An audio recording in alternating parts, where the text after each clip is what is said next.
When I first signed up to do Ironman 70.3, I'd never done a triathlon before. I didn't even have a bike. I only had 6 months to prepare, so I had a lot to do. We met with a professional bike fitter called Ronan, who fitted me to a bike which he suggested. I realised I had more issues regarding flexibility. He guided me through some of the exercises I needed to do to be more effective on the bike. The next big challenge that I faced, I'd never swum in open water before. I booked a lesson with Richard Stannard, a top triathlete, to give me some confidence in the open water. I felt scared. I was quite worried about the cold sending my body into shock, the depth of the water and not knowing what was in the water.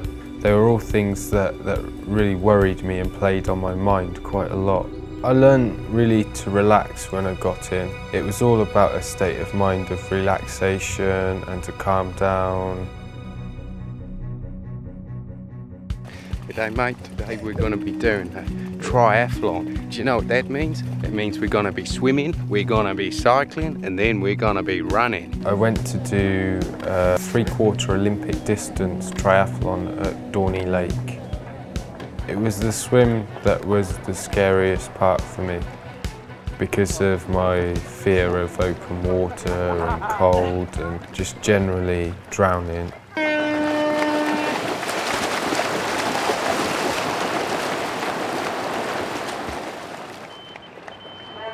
So once the swim was over, I felt like, oh, I can complete this now.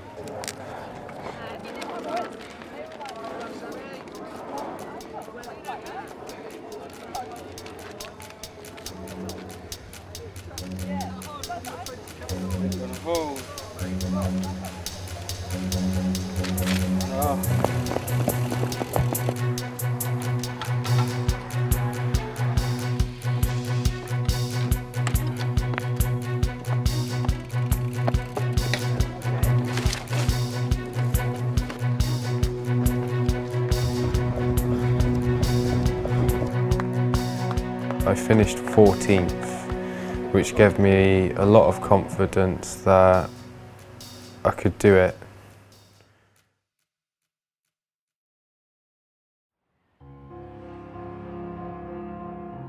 I looked online quickly with my best friend at the time, and we saw that we could raise money for Shelterbox. Shelterbox is an international disaster relief charity. We respond instantly to natural as well as man-made disasters, so earthquakes, tsunamis, volcanoes, flooding.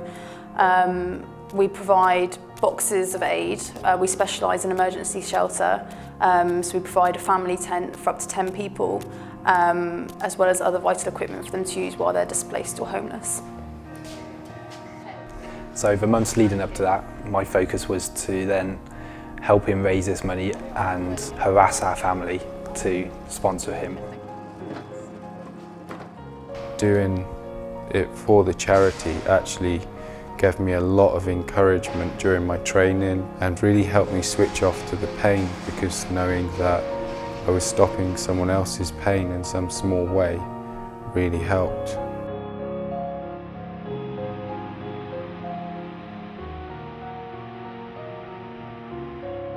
I find one of the hardest things with the training is probably, it's not to me keeping motivated, because I'm very motivated and I want to do it, but sometimes one of the hardest things for me is to try and switch off and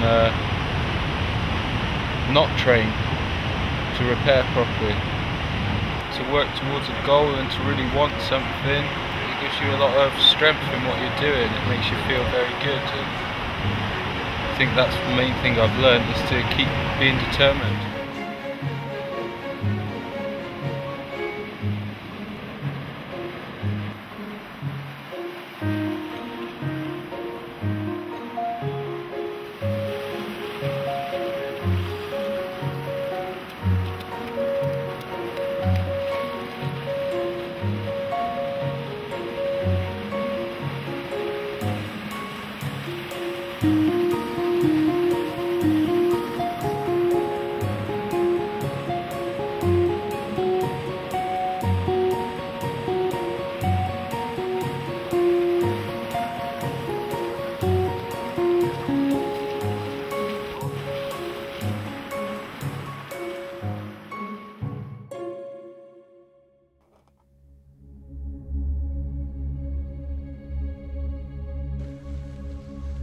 The morning of the Ironman felt really surreal, really exciting and really nerve-wracking.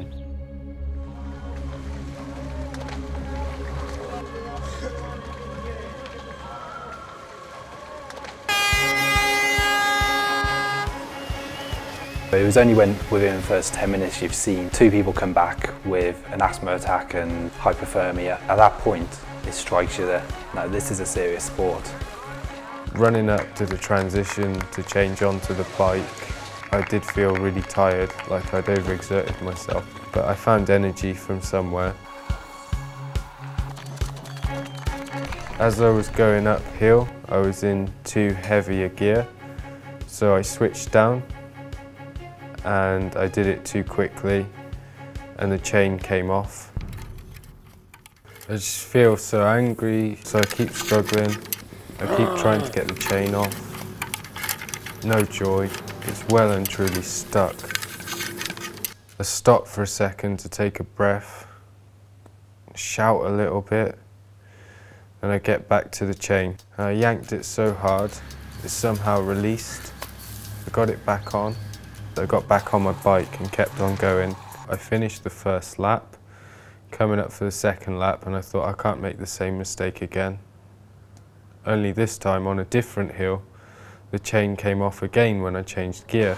It wasn't the end of the race for me because I'd done the event for charity, so there was no way I could not finish the race. Get back on the bike and get off the bike as soon as possible and start running. I couldn't feel my legs whatsoever, but I knew they were there somewhere, and I just kept running. I was in a lot of pain, but no more than what I'd expect to have been in. It felt really great, but at the same time, when I crossed the line, I felt a little bit disappointed because I'd gone through some troubles and I thought I could have done this faster. Once we discovered the full extent of the problems that he had on the bike course and how much time he'd lost through that in his age category, he comfortably would have finished within the time range that would have qualified him for World Championships.